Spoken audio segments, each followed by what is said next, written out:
সুজলা সুফলা প্রাকৃতিক সৌন্দর্যে মোড়ানো সৌন্দর্যের রানী হিসাবে খ্যাত আমাদের ছোট্ট সোনার বাংলাদেশ। ৫৬,০০০ বর্গ মাইলের ছোট্ট এই সোনার বাংলাদেশে একে অন্যের সাথে সম্প্রীতি আর ভালোবাসার সেতু বন্ধনে একাকার হয়ে বসবাস উপযোগী নিরাপদ এক আবাসস্থল। যে দেশে হাজারো ধর্ম, বর্ণ, জাতি, গোত্রের মানুষের বসবাস, কিন্তু নাই কোনো ভেদাভেদ, নাই কোনো অহংকারে অন্যকে আঘাত করে দখলবাজদের কবলে আমার ছোট্ট সোনার বাংলাদেশ নেই। বরং বাংলাদেশ হলো শান্তি, সমৃদ্ধতা, সম্প্রীতি আর ভালোবাসার সেতু বন্ধনে একই সুতায় গাঁথা মালার মতো সব ধর্ম, বর্ণ, জাতি, গোত্রের একই মোহনায় মিলিত হয়ে বসবাস উপযোগী এক ছোট্ট সোনার বাংলাদেশ। আষাঢ়ের এই ঘন বৃষ্টির বর্ষণ কিংবা পাহাড়ি ঢল, বাংলাদেশের পার্বত্য বিভাগ চট্টগ্রাম এবং পার্বত্য জেলাগুলো বন্যার পানিতে এত বেশি থই থই এক অথই জলের মোহনা। বন্যা কবলিত জনপদগুলো বন্যার পানিতে এত বেশি মানবতার জীবনযাপন দুর্বিষহ হয়ে পড়েছে। বন্যার পানির জন্য মানুষের জীবনযাপন এত বেশি দুর্বিষহ হয়ে পড়েছে, মানুষ বাড়িতে থাকার মতো সুযোগ পাচ্ছে না। গৃহপালিত পশু পাখি থেকে শুরু করে বৃদ্ধ, আবাল, বনিতা, শিশু, এমনকি বাড়িতে পালিত পশু পাখি পর্যন্ত খুব কষ্টে আছে। আমরা সোশ্যাল মিডিয়ার সুবাদে দেখতে পাচ্ছি আমাদের চট্টগ্রাম বিভাগের, বিশেষ করে বান্দরবন, খাগড়াছড়ি, কক্সবাজার, পেকুয়া, কুতুবদিয়া, মহেশখালী, চকরিয়া এই জনপদগুলো বন্যার পানিতে এত বেশি থই থই এক পানির গর্জন। কিন্তু পানি বৃদ্ধি পাওয়ার সাথে সাথেই মানুষের জীবনযাপনের এত বেশি সংকটপূর্ণ এক অবস্থা তৈরি হয়ে যাচ্ছে, যার কারণে মানুষ নানা প্রতিকূল অবস্থার ভিতরে দিনের পর দিন দিন যাপন করতেছে। আল্লাহ বানবাসী ভাই বোনদেরকে হেফাজত করুন, নিরাপত্তার চাদরে জড়িয়ে রাখুন। আমি মূলত 4টি বিষয়ে কথা বলবো। প্রথমত, বন্যা কি কারণে হয়? বন্যা 2 কারণে হতে পারে। প্রথমত কারণ হচ্ছে আল্লাহ রাব্বুল আলামিন কোরআনুল হাকিমের মধ্যে খুব চমৎকার করে জানিয়েছেন, যহারুল ফাসাদু ফিল বাররি ওয়াল বাহরি বিমা কাসাবাত আইদিন নাস। জলে স্থলে যে বিপর্যয়, বালা, মুসিবত, দুর্ঘটনা কিংবা ঘূর্ণিঝড়, জলোচ্ছ্বাস, টর্নেডো, সাইক্লোন, এরকম হাজারো বিপদ আপদ যা হয় না কেন, সব মানুষের হাতের কামাই। কারণ আমি আল্লাহ রাব্বুল আলামিন চাই লিউযীকাহুম বা'দাল্লাযী লাআল্লাহুম ইয়ারজিউন, যাতে করে মানুষ তার গুনাহ থেকে ফিরে আমি আল্লাহর দিকে ধাবিত হতে পারে, মানুষ গুনাহ থেকে বেঁচে আমি আল্লাহকে স্মরণ করতে পারে। এজন্য আমি আল্লাহ রাব্বুল আলামিন মানুষের পাপের কারণে, গুনাহের কারণে বিপদ আপদ, বিপর্যয় দিয়ে তাদেরকে সেই পাপ থেকে ফিরে আসার দারুণ একটি সুযোগ তৈরি করে দেই। অনুশোচনা করবার জন্য আমি আল্লাহ রাব্বুল আলামিন দারুণ একটি রাস্তা বের করে দেই। এরপরেও যদি মানুষ ফিরে আসতে পারে পাপের জগৎ ছেড়ে আমি আল্লাহর জান্নাতি রাস্তায়, ইহদিনাস সিরাতাল মুস্তাকিম, আমি আল্লাহ রাব্বুল আলামিন তাদের জন্য জান্নাতের বাজেট করে দিয়েছি। কানাত লাহুম জান্নাতুল ফিরদাউসি নুজুলা, তাদের জন্য আমি আল্লাহ রাব্বুল আলামিন জান্নাতুল ফিরদাউস তৈরি করে রেখেছি। সুবহানাল্লাহি ওয়া বিহামদিহি। আপনি অনেক গুনাহ করেছেন, নিজেকে অনেক বেশি অপরাধী মনে হয়, পাপের কারণে একের পর এক আযাব গজব আসতেছে, আপনি মন খারাপ করবেন না। আল্লাহর ওই আয়াতের দিকে তাকিয়ে যান, লা তাকনাতু মির রাহমাতিল্লাহ ইন্নাল্লাহা ইয়াগফিরুয যুনুবা জামিয়া। তোমরা যত গুনাহ করো না কেন, যদি গুনার প্রতি অনুতপ্ত হয়ে আল্লাহর দিকে ফিরে আসো, চোখের পানি ছেড়ে দিয়ে দিয়ে কান্দো, তুমি বান্দা যতটুকু গুনাহ করেছো তার চেয়ে আল্লাহর রহমত অনেক বেশি। তোমার গুনাহ যদি হয় পাহাড় সম পরিমাণ, আল্লাহর দয়া, আল্লাহর রহমত হচ্ছে আল্লাহর আসমান পরিমাণ। আল্লাহু আকবার। তোমার গুনাহ যদি হয় আল্লাহর আসমান পর্যন্ত, আর আল্লাহর দয়া, আল্লাহর রহমত হচ্ছে আল্লাহর আরশ পর্যন্ত। বান্দা তুমি ফিরে আসো, তওবা করো, আল্লাহর কাছে রোনাজারি করো, কান্নাকাটি করো, আল্লাহর কাছে মিনতি করো, দেখবা আল্লাহ তোমার গুনাহগুলো মাফ করে বিপদ আপদ থেকে তোমাকে আল্লাহ রাব্বুল আলামিন পরিত্রাণ দিয়ে দিবেন। বর্তমান সময়ে আমাদের পার্বত্য বিভাগ যেই বন্যা কবলে পড়ে আছে, আল্লাহ যেন তাদেরকে হেফাজত করেন, নিরাপত্তার চাদরে জড়ায়ে রাখেন।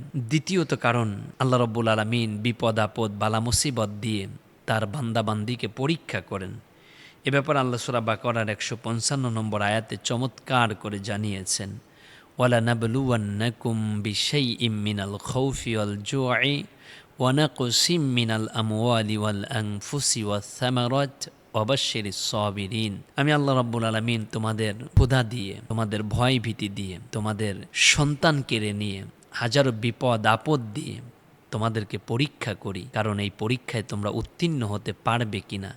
যদি তোমরা হাজারো বিপদ আপদ বালা মুসিবতের পরেও সবরের মাধ্যমে ধৈর্য ধারণ করতে পারো, সবর মানেই তো ধৈর্য, তোমরা যদি ধৈর্য ধারণ করতে পারো আর এই পরীক্ষায় যদি উত্তীর্ণ হতে পারো, আমি আল্লাহ রব্বুল আলামিন ওয়াদা দিয়ে দিলাম, বান্দা তোমাদের জন্য পরকাল জিন্দেগিতে সুখ শান্তি আর সমৃদ্ধতার মহা আবাস স্থল আমি আল্লাহর জান্নাত অপেক্ষমান। বর্তমান সময়ে কোথায় কোথায় বেশি বন্যা হয়েছে। বর্তমান সময়ে পার্বত্য বিভাগ চট্টগ্রামের বেশ কয়েকটি জেলাতে বন্যার পানিতে মানুষ ঘরবন্দি। একটি প্রতিবেদনে দেখলাম প্রায় 57টি উপজেলা বন্যার পানিতে প্লাবিত হয়েছে। মানুষের জীবনযাত্রার মান একেবারে তলানিতে চলে গিয়েছে।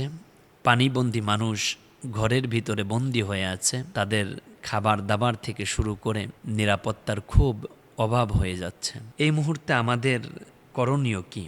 আসলেও যেখানে বিপদ সেখানেই মানবতা এখনো বেঁচে আছে। আমরা বিগত সময়গুলোতে দেখেছি যে বাংলাদেশে যত দুর্যোগ হয়েছে, বাংলাদেশের মানুষ যখন কোনো ধরনের বিপদে পড়েছে, অন্য জেলার মানুষ তাদের সামর্থ্যের সর্বোচ্চটুকু নিয়ে বিপদগ্রস্ত মানুষদের পাশে দাঁড়িয়েছে। এটাই আত্মমানবতার ধর্ম, এটাই মুসলমানদের ধর্ম, এটাই শাশ্বত অমীয় ইসলাম ধর্ম। ইসলাম ধর্ম তো ওই কথা শেখায়, তাআওয়ানু আলাল বিররি ওয়াত তাকওয়া ওয়ালা তাআওয়ানু আলাল ইসমি ওয়াল উদওয়ান। তোমরা একজন আরেকজনের কল্যাণকামী হয়ে যাবে। বিগত বছরগুলোতে যখনই বন্যা হয়েছে, ঢাকা সহ সারা বাংলাদেশের অগণন মানুষ ট্রাক ভর্তি খাদ্য সামগ্রী, পোশাক, নিরাপদ সিকিউরিটির জন্য যা প্রয়োজন সব নিয়ে মানুষের পাশে দাঁড়িয়েছে। গত 2 বছর আগে আমরাও তো নোয়াখালী সেনগ্রামে গিয়েছিলাম। দৃশ্যপট দেখে চোখের পানি ফেলে কেঁদেছি। একদিকে যেমন মানুষের থাকার জায়গায় অর্থাৎ খাট পর্যন্ত পানিতে প্লাবিত, মানুষ কোথায় থাকবে। এরপরে মানুষ দেখা যাচ্ছে একটু জায়গা করে আশ্রয়স্থলে আসে, নতুবা ঘরের একটা জায়গাতেই তারা উঁচু কোনো জায়গাতে আছে, কিন্তু খাবার দাবারের বড় অভাব হচ্ছে। বাংলাদেশ থেকে মানুষ ট্রাক ভর্তি, বাংলাদেশের বিভিন্ন অঞ্চল থেকে মানুষ ট্রাক ভর্তি করে খাবার নিয়ে তাদের বাড়িতে পৌঁছে গিয়েছে। মনে হচ্ছিল কেন জানি নোয়াখালীর মানুষ বিপদগ্রস্ত, ঢাকার মানুষের আপন ভাই কলিজায় রেখাপাত করেছে। এই যে মানবতা এখনও যে বেঁচে আছে, এখনও চট্টগ্রাম সহ বাংলাদেশের বিভিন্ন জনপদে বন্যার পানিতে মানুষের জীবনযাত্রার মান অনুন্নত হয়ে পড়েছে। আমি আপনাদেরকে বলবো, চিন্তার কোনো দরকার নাই। আল্লাহ আমাদের সাথে আছেন। এদেশের মানুষের এখনও মানবতা বেঁচে আছে। এদেশের মানুষ মানবতার ফেরিওয়ালা হয়েই আপনাদের পাশে যথাসময়ে দাঁড়িয়ে যাবে। নাসরুম মিনাল্লাহ ও ফাতহুন করিব ওয়াবাশশিরিল মুমিনিন। আল্লাহর সাহায্য আসবে, আল্লাহ আমাদেরকে বিজয়ী দান করবেন, আর মোমেনদের সাথে অবিরত আল্লাহ রব্বুল আলামিন নিজেই থাকেন। এজন্য ওয়ালা তাখাফি ওয়ালা তাহজানি, ভয় করার দরকার নাই, টেনশন করার দরকার নাই। আল্লাহ রব্বুল আলামিন আপনাদের এই বিপদ দিয়ে আপনাদের জিন্দিগির গুনাহগুলো আল্লাহ রব্বুল আলামিন মাফ করে দিচ্ছেন। সাময়িক বিপদ আপনার জীবনের অনেক বড় এক প্রাপ্তি অর্জনের জায়গা। আল্লাহ আপনার জিন্দিগির গুনাহগুলো হয়তো মাফ করে জান্নাতের রাস্তাকে প্রশস্ত করে দিচ্ছেন।